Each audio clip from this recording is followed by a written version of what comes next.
But as you already know, I'm not an expert of all these topics, so I would love to start introducing one of our first experts of today. And it's Dr. Thomas Schulte. He works at Bosch. And as I got it right, he's a senior vice president who deals a lot with governance, a lot with procurement, and all the topics as well as energy that are related to it. So please welcome on stage Dr. Thomas Schulte. Thanks a lot. Thanks for having me, and promised a fast start, fast intro, and hopefully some information for you as well. I would like to start with some facts and figure, just 2 points, because it's relevant. Bosch is a large company, 90 billion turnover, 430,000 associates. That means we can create impact. We can also already create impact in dealing with our people.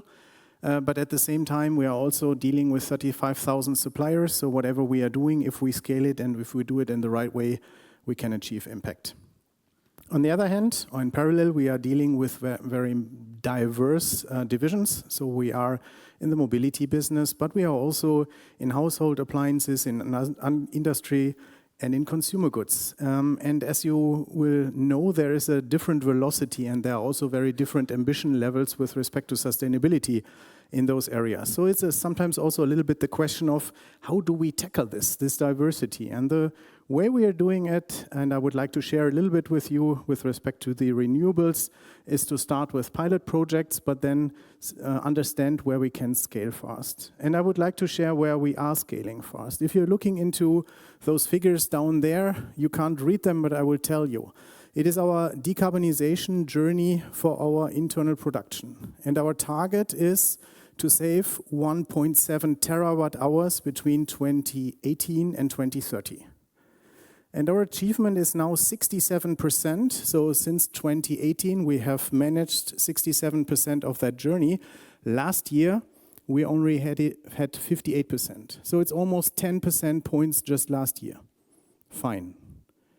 What is the benefit of this? If we save 1.7 terawatt hours, you can take an average for industrial electric energy price, we will save 255 million euro. So all of a sudden, a sustainability journey and an ambition to reduce emissions gets into something that is scalable and that is also going to bring economic benefit for the company. And this is how we are addressing things. We are looking at the use cases, and then we go for that. New clean power, 49%. In-house generation, 400 gigawatt hours of electric energy with renewables. And maybe one last figure, green electricity, 99.5% already today. So on our total operations worldwide, 99.5% green energy. That is what you can achieve if you are following the right strategy and if you apply rigorously. So that's what we're doing. And looking into the supply chain, these are the columns on the left side. Another 2 figures to share. We have a purchasing volume of around about 52 billion euro. For 72% of this volume, I have the company carbon footprint of my suppliers. And even better, for 34%, my suppliers are obliged to SBTi targets already. So we are not only driving action within our company, we are also driving that through the supply chain. Let's look into the renewables, because that is our focus point today. As you can see, and Daniel mentioned that before, capacity is expanded. You see the figure here, 585 gigawatts in renewable last year. And if you look into this distribution here, predominant solar, hydropower, and then wind. But if you look into what has been added last year, it's solar. And maybe 2 impressive figures. Last year, China installed 277 gigawatt of new solar power, 277. The year before, 145. So it's almost doubling the new installed solar energy. Germany, in the last 20 years in total, 96. So you see, I mean, it's comparing apples with something different because the size of the countries is a different one, but you can sense a little bit of what speed means and what also dedication means. So in that sense, I would say to sit here in Europe and think that we are the leaders on renewable and on sustainability, I would doubt that. Yeah? Maybe still today, but definitely not tomorrow if we're not speeding up. So we are really looking into solutions, international solutions. I would like to share some with you. And I would start, yeah, it's working, with just a small glimpse on biofuels and green hydrogen. I mean, what you see here is carbon neutral getting for cars, and you have different opportunities. You can have hybrid cars, you can have battery electric vehicles, but you could also have fuel cell electric vehicles. Fuel cell electric vehicle, all of a sudden, you are into the hydrogen business.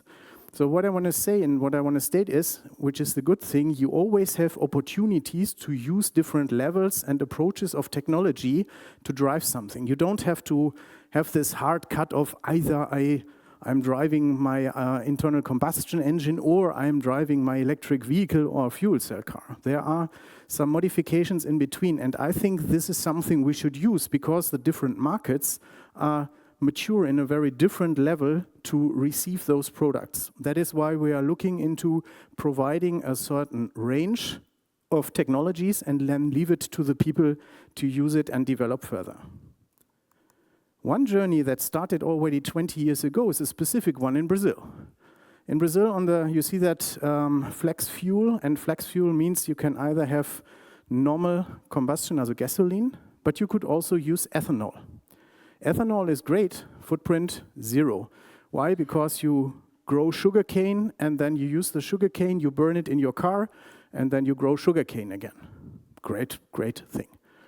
And by the way, not that disturbing, because if you're looking into what Brazil needs, 0.8% of their used landscape, they just need to be 100% CO2 neutral in all their transport. And if you look in the share, also agro has a share of 8%, 0.8%, 10% of this only, and they are CO2 neutral. So there is no discussion about we have to deforest the Amazon, or we are really impacting nourishing our people. It's just a great way in this specific country to go into sustainable transportation. And you see how this trend has been ongoing, yeah? Very fast, but you need a little bit of technology for your car, but you see that most of the Brazilians are currently already making use of that. And that's a good way, because you see here this combination of consumption of cars. You see the gasoline, the standard one, 122 grams CO2 equivalent per kilometer. And you can have an electric vehicle, you can have a hybrid vehicle, and then battery electric vehicle Brazil 17. Why 17? Because they get their electricity from the hydrogen plants they have. So again, it is just voting and promoting that we should provide different technologies in different regions, because these technologies enable the regions to adopt to sustainable business in their right velocity. I'll skip this one for a matter of time.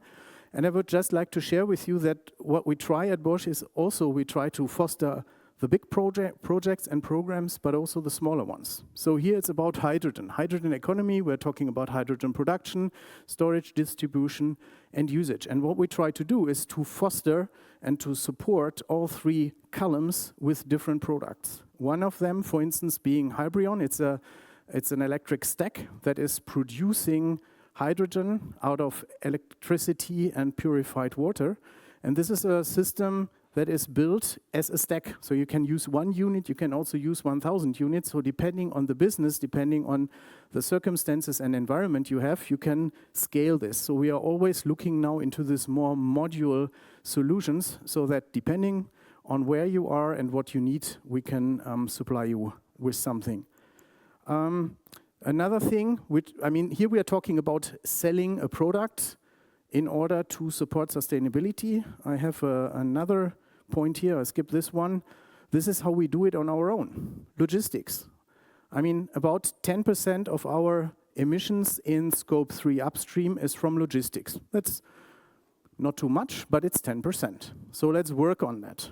And what's the idea? Well, you can, of course, try to switch transport. You can try to avoid flying parts around the world and rather ship them or even get to region. And what you see is that you have quite high reduction of CO2 emissions, but it needs a good planning and you need some reliable supply chains. On the right side, upper right side, better utilization of existing capacity. About 30%, close to 28, 30% of our transports are not full yet. You have empty or half empty truckloads running around, and with better optimization, with partnering with others, we could improve that, and we are improving that. So this is where you can take steps within your existing environment and within your existing structures to reduce emissions. It was me. The other alternative is you are investing into new technologies. So here we are talking about new engines for trucks, for HVO or bio-LNG. Means you have to modify the motors, you have to modify the engines, but you also have to provide the energy. I mean, you don't or hardly have hydrogen terminals for your trucks today. So you are dependent on how fast is this economy and how fast is this whole infrastructure going to develop, because if there is no infrastructure, you cannot run the trucks. So what we are trying here is to foster by and by, to work with some of the of the companies to install the technology, have their maybe local net, and then based on that local net to expand. And I would just like to share some figures with you to tell you how we try to change impact. If you're looking into this, we bring our air to sea business, also avoid flights and bring it, for instance, to sea. 19,000 tons of CO2 saved just for one Bosch business division. And this is just by planning. If you want to have another 12 routes for bio-LNG, it's just 900 tons. And the effort is a complete different one. The effort above is just a better planning. The effort below is new technology, new trucks, new infrastructure. So currently, obviously, the savings are still more on the side, how can I optimize existing business rather than scaling up new things. But we have to do both at the same time. So one day, hopefully soon, it will switch, because then the potentials of the existing business are exploited, and we have a number of pilots that we can use to then scale the new potentials. So what I just want to say is there's a lot of uncertainty in that. You need a lot of trust in technology, and you need to find the sweet spots, the moment of time when you are investing into this technology, because obviously also a big company like Bosch cannot afford to just waste money. I have to look a little bit into time, Desiree, or Daniel, how much? 1-2 minutes more?